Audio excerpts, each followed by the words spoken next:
Tadi kita sudah menyaksikan perjalanan hidup seorang ibu dan anaknya dengan Down syndrome dan bagaimana mereka mengatasi tantangan-tantangan dalam hidup dengan segala keterbatasan yang dihadapi atau yang dialami oleh sang anak.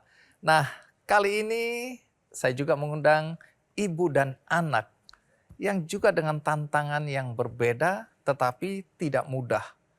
Nah, kisah ini sekali lagi semoga memberikan inspirasi bagi kita, memberikan semangat bagi kita bahwa apapun tantangan dalam hidup kita, kita akan mampu melalui ketika kita menyadari dan kita mengikhlaskan apa yang terjadi dalam hidup kita.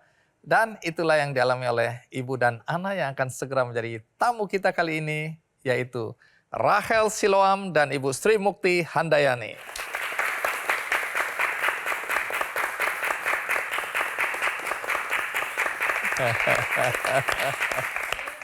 Baik, Rachel, apa kabar? Salaman. Oh ya, tongkatnya diberesin dulu ya. Oke, Ibu, terima kasih. Sama-sama sini. Ibu Sri ya, mari silakan duduk.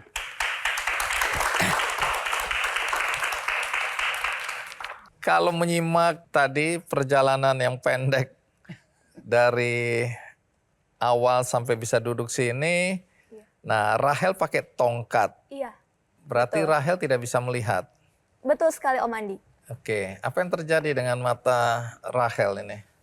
Saya terlahir prematur di usia kandungan ibu saya hampir menginjak 7 bulan. 7 Jadi bulan. dengan berat badan waktu itu 9 ons dan itulah yang terjadi pada saat ini. Kalau boleh tahu ceritanya sedikit Bu Sri ya. Waktu lahir apakah Ibu sudah tahu bahwa Rachel tidak bisa melihat? Belum, karena waktu lahir kita sebelum pulang ke rumah kan dicek semua ya. Iya.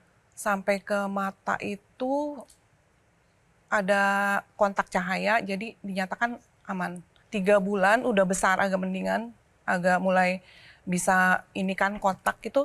Dia suka cari-cari gitu. Nah, kalau dipanggil atau ada suara. Nah 4 bulan yang lebih pastinya 4 bulan. 4 bulan kalau dipanggil, Rachel. Suara-suara kanan, misalnya dia ke kiri ngeliat-liat gitu. Jadi nggak balance.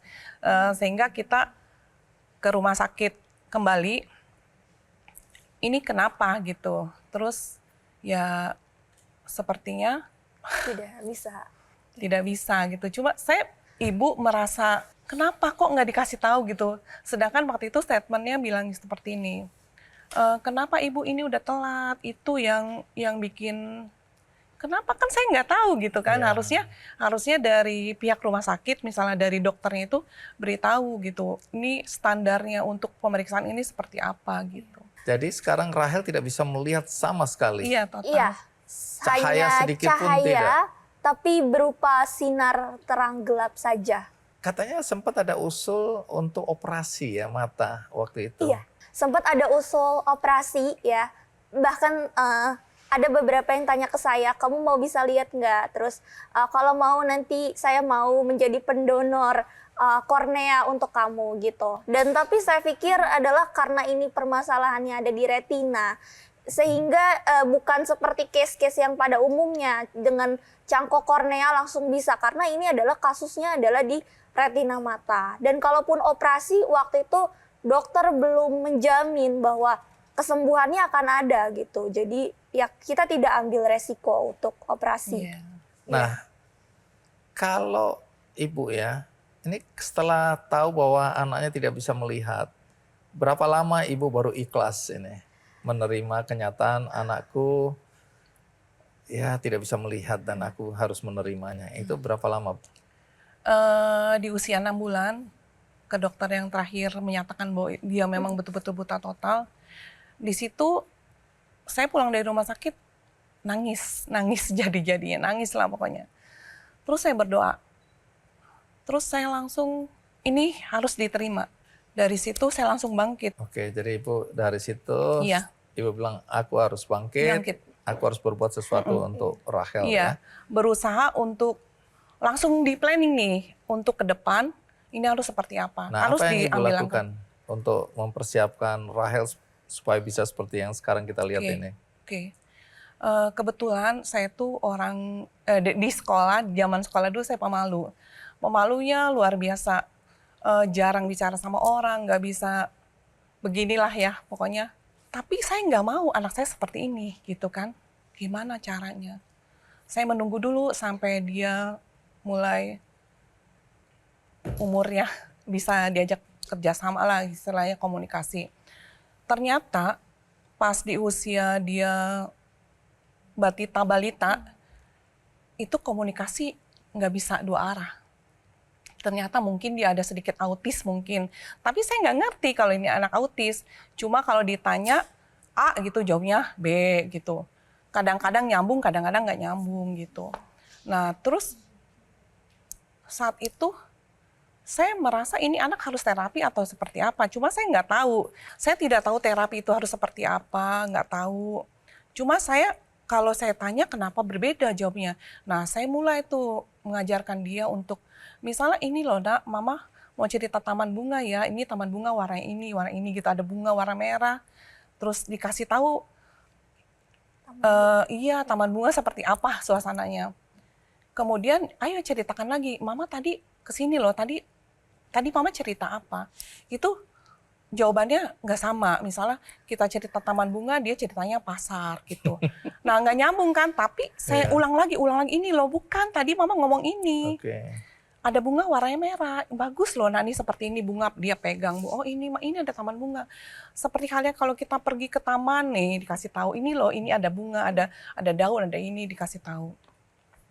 Kemudian lambat laun pelan-pelan bisa dia bisa cerita lagi walaupun ada sedikit-sedikit berbeda gitu. Cuma saya pikir gini, ini harus diarahkan untuk menulis gitu. Tapi kan belum bisa menulis. Nah, jadi pada saat dia sudah bisa menulis, baru saya ajarkan untuk menulis. Menulisnya gimana? Menulis cerita. Misalnya saya cerita begini-gini, terus Rahel tulis apa loh? Tadi mama ngomong apa? Nah, udah nulis dia. Masih salah, diulang lagi. Itu pakai braille kan ribet kan, kalau misalnya salah gitu nggak bisa dihapus kayak kita. Jadi gini caranya. Terus itu sampai umur berapa? Itu umur 6 tahun dia udah bisa nulis. Komunikasi udah. Nah, Rahel ini sekolahnya sekolah umum atau sekolah luar biasa? Lagi SD bisa baca tulis itu di SLB, jauh dari rumah saya. Kemudian pindah ke SD, tidak ada yang menerima. SD umum ini? Iya, tidak ada karena mungkin karena nggak ada guru yang khusus, mereka nggak bisa nangani ya. Benar. Akhirnya saya bawa pulang lah, pokoknya saya ngajarin di rumah. Oh, kalau sekarang homeschooling gitu ya? Iya. Pada saat usia SD, usianya sudah mencapai harus lulus SD, itu saya ikutin kejar paket. Ikut kejar paket, dapat ijazah, kemudian saya taruh di asrama. Asrama tunanetra di PSBN Cahaya Batin. Itu saya taruh di situ untuk dia bisa belajar. Dia bingung, mah kenapa kok aku ditaruh di sini? Iya nak, biar Rahel belajar, biar pintar. Lebih berdikari. Iya. Gitu. Lebih mandiri, berdikari ya. Betul. Baik, jadi sekolahnya secara formal tadi, Mulai dari SMP. SMP. Di SMP umum. Umum. SMA? SMA umum juga Om. Sekarang kuliah? Sekarang kuliah. Kuliah di mana? Saya kuliah di Universitas Islam Asy-Syafi'iyah di Jatiwaringin. Sudah semester berapa? Sudah semester 6. Ambil jurusan apa? Ambil jurusan bimbingan dan konseling, Om. Bimbingan dan konseling. Iya, pendidikan. Ya. Baik. Itu pilihan sendiri atau? Sangat pilihan sendiri, Om. Kenapa memilih jurusan itu? Karena saya dari kecil, ini Om, ini menarik ya.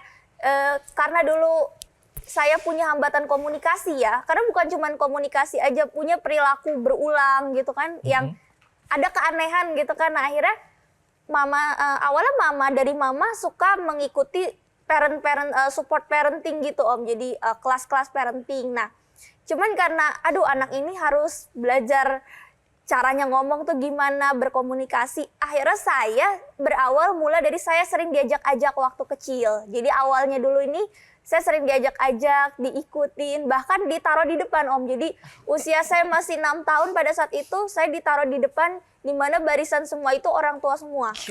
Ya, jadi berawal dari situ Kemudian seiring bertambahnya usia saya kok mulai tertarik ya. Nah akhirnya saya mulai mendalami. Di asrama kita punya perpustakaan Om, di mana buku-bukunya braille semua. Nah saya mulai mencari buku-buku psikologi. Saya baca semua literaturnya, hampir entah berapa buku ya. Nah setelah itu barulah saya mulai menekuni. Awalnya pengen jadi psikolog Om, tapi memang Tuhan belum berkehendak. Ya. Tapi Tuhan mungkin punya rencana lain dalam hidup Rachel ya, Iya. karena sekarang dengar-dengar udah jadi pembicara, ya, udah jadi konselor, Ya, semua macam-macam. dengan izin Tuhan, semua dengan izinnya Allah. Amin. Seharusnya orang tua ajak anaknya ke playground, taman bermain atau ke tempat les Bukan ya, ke tapi seminar. diajak ke seminar-seminar. Iya. Seperti itu. Jelajahi cara baru mendapatkan informasi. Download Metro TV Extend sekarang.